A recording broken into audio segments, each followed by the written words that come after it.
Congratulations to the second prize winner of my 10th annual Be a Famous Writer contest, Mrs. MacInnes' 4th grade class at Pond Cove Elementary in Cape Elizabeth, Maine. Their collaborative story, A True Hero, was so wonderful it warmed my heart, and my cheeks, and my lungs, and even my toes a little bit, which is why I wanted to share this story with you. Their charming story shows us that there are many kinds of heroes, and sometimes you find them in the last place you'd expect. Oh, and the prize-winning authors of the story also contributed all of the artwork. So much talent. It's ridiculous. That's what it is. Just ridiculous with talent. And now, the second prize winner of my 10th annual Be a Famous Writer contest, A True Hero. Snip, snip, snip was the only sound heard as Summer finished cutting out a blue sequined mask. Slipping on her new creation, she was ready to begin her day as a superhero. Feeling like she was forgetting something, Summer glanced in the mirror and suddenly realized she needed a cape. She zipped up the stairs to the attic, dug through the box of handmade blankets made by her Aunt Winter, and chose a red one with pink polka dots. It was an old favorite, so warm and fuzzy. Summer remembered how she used to snuggle in it on rainy days. Tying on her cape, she headed out the door. As Summer walked down the street, she found a $10 bill. Well, today must be my lucky day, she thought, as she put the money in her pocket. Seeing her favorite candy shop, she realized she had enough money for a licorice pop. Summer held the door open for an older woman who entered the store. She then chose a cherry-flavored licorice pop and stood in line behind the woman she just helped. To her surprise, the woman said, "I'm going to pay for this young lady behind me because she was so kind to hold the door open for me this morning." Wow, today really is my lucky day, Summer thought with a smile. Leaving the store, Summer licked her licorice pop and continued down the street in search of a crime. After a couple of blocks, she saw a middle school boy walking a gigantic Bernese mountain dog. Actually, it looked more like the dog was walking the human. It was tugging the leash with such force. Summer thought the kid would surely fall, and suddenly the leash ripped out of the walker's hand as the mammoth dog charged towards a gray squirrel on the other side of the street. Summer and the boy ran with lightning speed towards the dog. They both grabbed the leash at the same time and pulled with all their might. Their quick thinking kept the dog from darting in front of a car.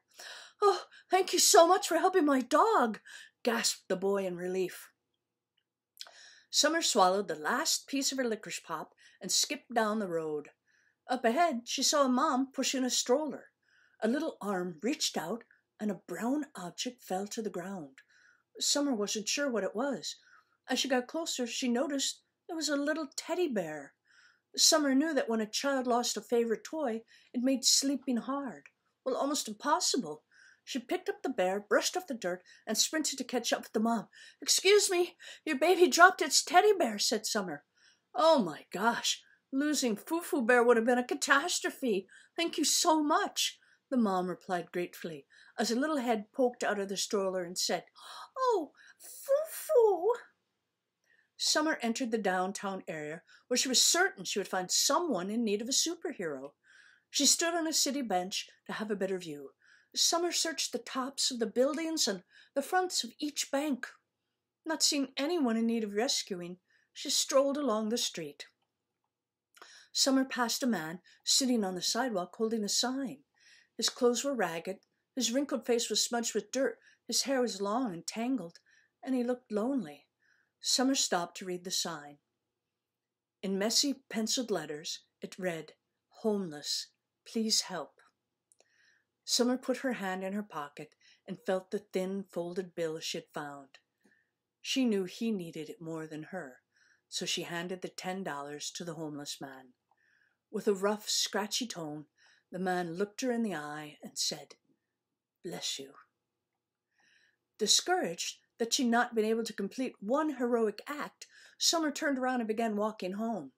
A black cat shot out of a dark, sketchy alley, causing a tall young man in a business suit to trip and fall to his knees. Well, Summer rushed over to help the man to his feet. She noticed his black fancy pants were ripped. "Did you happen to get the license on that speeding furry driver?" joked the man as he straightened his pants. Summer giggled and then continued on her way.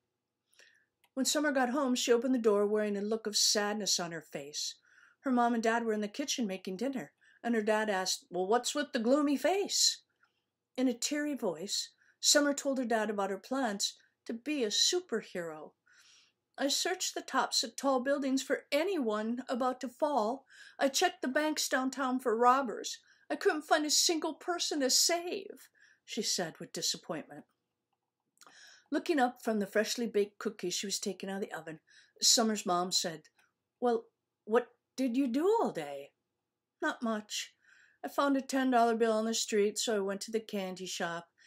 I held the door open for an older lady, and she paid for my candy. Then while I was eating my licorice pop, I helped a boy stop his dog from running into the street. I found a teddy bear and returned it to a baby. I saw a homeless person downtown. It made me sad, so I gave him my $10. On my way home, I helped a man who tripped over a cat." "I'll never be a superhero," Summer said as she recounted the day. Mom smiled at Summer and said, "Oh, Sum, there are no superheroes. But you were a real hero to every person and animal you helped today. A hero helps others with their kindness and generosity. A hero is someone who gives a person hope." A look of pride spread across Summer's face.